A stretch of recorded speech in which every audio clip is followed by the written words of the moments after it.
Education with Shantanu চ্যানেলে তোমাদের সকলকে স্বাগত জানাই।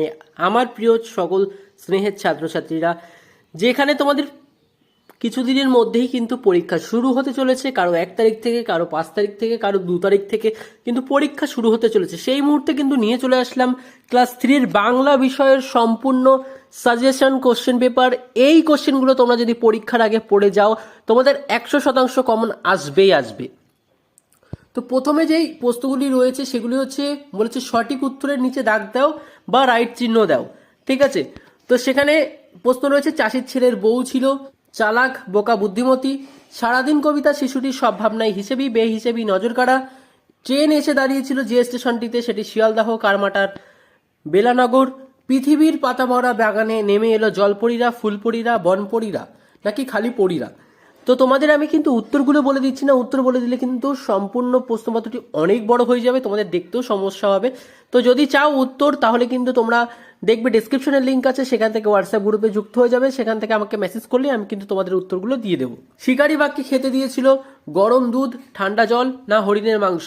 উত্তর হবে কিন্তু ঠান্ডা জল। ছেলের চোখ দুটো লোভে চকচক ঝকমক নাকি ঝকঝক করে?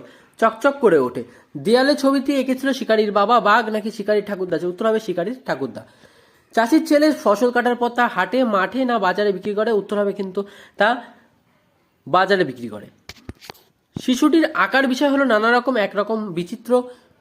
এখনো নাকি ফুলপরীরা নেমে আসে চাঁদে পৃথিবীতে সুন্দরবনে, বাতাসে পাতা শুকে শুকে উড়িয়ে ঝরিয়ে না উড়িয়ে চলে যেত। গল্পের বাঘটি ভালো কথা বলতো, ছবি আঁকতো, গান গাইতো না গল্প বলতো?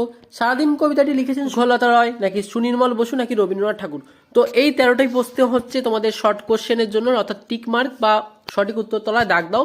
তো সেগুলোর জন্য এই 13টি প্রশ্ন পড়লেই কিন্তু তোমাদের শর্ট কোশ্চেনগুলি হয়ে যাচ্ছে। এরপরে রয়েছে শূন্যস্থান পূরণ করো, যেখানে সঠিক শব্দ বসাতে হবে। চাষির ছেলে ছিল ভারী ড্যাশ, উত্তর হবে অলস।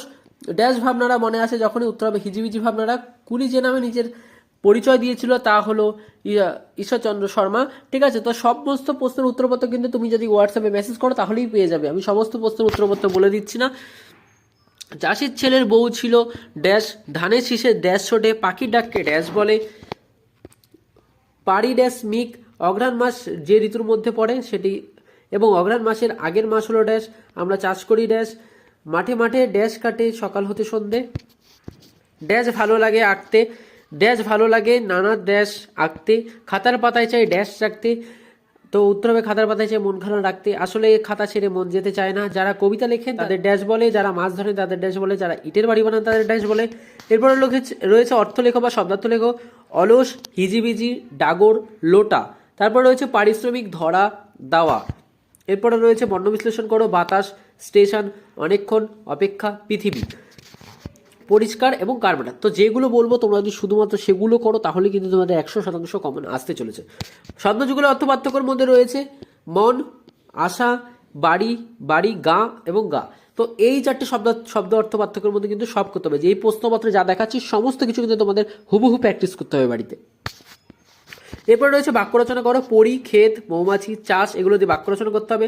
বিপরীতার্থক শব্দ লিখতে হবে, সংকুচিত, সম্মান, সত্য, উচিত, অনেক, সুখ। অর্থাৎ বিপরীত মানে উল্টো উল্টো শব্দ লিখতে হবে, যেমন সংকুচিত, প্রসারিত, সম্মান, অসম্মান, সত্য, মিথ্যা, উচিত, অনুচিত, অনেক, অল্প, সুখ, দুঃখ, এইভাবে তোমাদের করতে হবে। ক খ স্তম্ভ মিলাতে হবে তোমাদের। তো 3টে স্তম্ভ দিয়েছি তোমাদের জন্য। প্রথম স্তম্ভ রয়েছে খাতা, তুলি, পাখি, গাছ, এবং পাশে রয়েছে ছবি, আকাশ, বন, কলম, এগুলো মিলাতে হবে। পরেরটা রয়েছে মাটির বাড়ি বানায়, হাতির ডাক, ইটের বাড়ি বানায়, মৌমাছির নাম। তো এখানে তার অপশান রয়েছে অলি, রাজমিস্ত্রি, ঘরামি, বৃহন। পরেরটি রয়েছে ফুল, জুড়িগাছি, পরি, মধু, বাগান, রাত, পাপড়ি, পোশাক, ঘোড়া, গাছ, এগুলো কিন্তু মিলিয়ে তোমাদের করতে হবে। পরে রয়েছে প্রশ্নের উত্তর লেখো। বাঙালি বাবু কোন স্টেশনে নামলেন? কুলিটি তার নিজের নাম কি বলেছিল? তোমার জানা একটা রেল স্টেশনে নাম লেখো। এখানে কিন্তু তোমরা 3টে প্রশ্ন একসাথে পেয়ে যাচ্ছ। এরপরে রয়েছে শিশুটির আকার বিষয় কিরূপ? গভীর জঙ্গলে সারা রাত ফুলপরীরা কি করে? সকল ধরা হেসে ওঠে, এখানে ধরা শব্দটির অর্থ কি? বনে শিকারীর প্রিয় বন্ধুটি কে? শিকারী তার বাড়িতে কিভাবে বন্ধু যত্ন করেছিল? চাষ করা জমিকে কি বলে? বুড়ো চাষির সংসারে কে ছিল? ফুলপরীরা কেমন পোশাক পরে? সত্যি সোনা ফলেছে মাঠে, কে এই কথা বলেছে? সোনা বলতে এখানে কোন জিনিসকে বোঝানো হয়েছে? তো তোমাদের জন্য এই ছিল কিন্তু 3য় শ্রেণীর প্রথম পর্যায়ক্রমিক মূল্যায়ন 2026-এর বাংলা বিষয়ের 100% সাজেস্টিভ কোশ্চেন, যেখানে তোমরা এগুলি পড়লেই কিন্তু পরীক্ষায় 100% কমন আসতেই চলেছে। তো ভিডিওটি তোমাদের কেমন লাগলো তাকে অবশ্যই জানাবে, চ্যানেল নতুন হয়ে থাকলে চ্যানেলটিকে অবশ্যই সাবস্ক্রাইব করে দেবে।